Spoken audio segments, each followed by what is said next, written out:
dadagdag o medyo tulong na sa tindahan. Mas makakadiskarte ka pa sa ilalim kasi may threat kayo sa labas. Ayun, mas malaking bagay sa amin nila Justin yun kasi kung puputok sila sa taas, mas luluwag kami sa ilalim ni Justin. So yun yung gusto namin eh. Kasi kita nyo naman kay Justin, laging ano niya, may dumodouble sa kanya. So yun, malaking bagay sa amin yun. Lagi nababanggit yung convert sa sa ibang coaches na tumakas, may chance na contain sa playoffs. So, ang ano ko lang po doon na makikita po natin sa ngayong season. So, kailangan namin talagang i-work, double effort talaga kami dito kasi puro quarterfinals lang inaabot namin. So, yung goal namin na makaabot naman ng semis, makaabot ng final. So, kailangan pa lang namin pagtrabahuin yun. Balde itong off-season, ano yung pinagtuunan mo ng pansin? Meron ka bang, alam mo yung mas... Yun pa rin, tutok pa rin daw kayo kay Coach Danny. Malaking tulong talaga sa akin eh. Kasi, ang ano ko naman talaga sa akin, gusto ko yung lagi ako nag-i-improve. Ayoko yung ganito lang si Balda, sa ganito lang sila. So, kung ano pa yung tinatanong ko lagi kay Coach Danny kung saan pa ako mahina, doon ako lagi nagpapatulong sa akin. Kaya hindi ako nakokontento talaga. Ikot din ko yung head coach eh. So,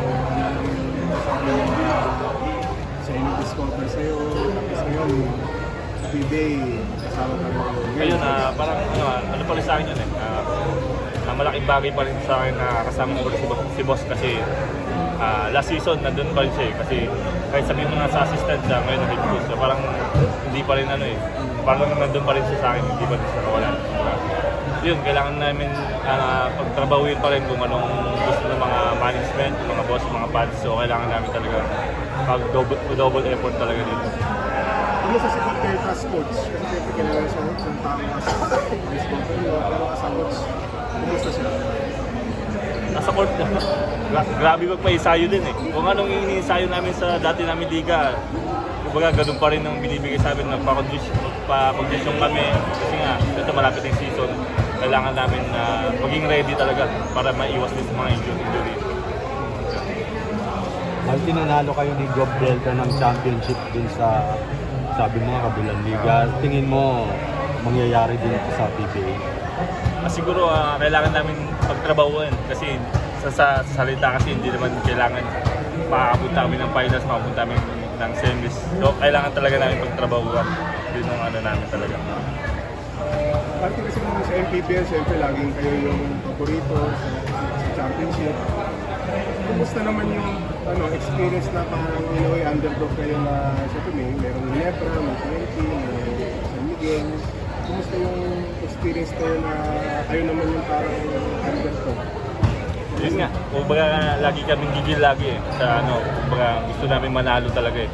Kasi hindi naman basta-basta yung token text sa Ginebra, San Miguel, alam naman natin na gano'ng sila kalakas yung team nila. So kailangan namin kahit sabihin ng mga bata kami, kailangan din namin makipagsabayan sa kanila.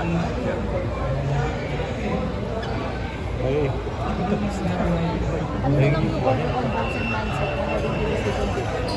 Ngayon, sana umabot pa kami sa kasi puro quarters lang kami inaabot namin. So kailangan, ang goal namin talaga makaabot ng semis, makaabot ng final. Siyempre, yun yung goal namin sa mga, kumbaga sinusukli namin sa mga boss namin at sa management.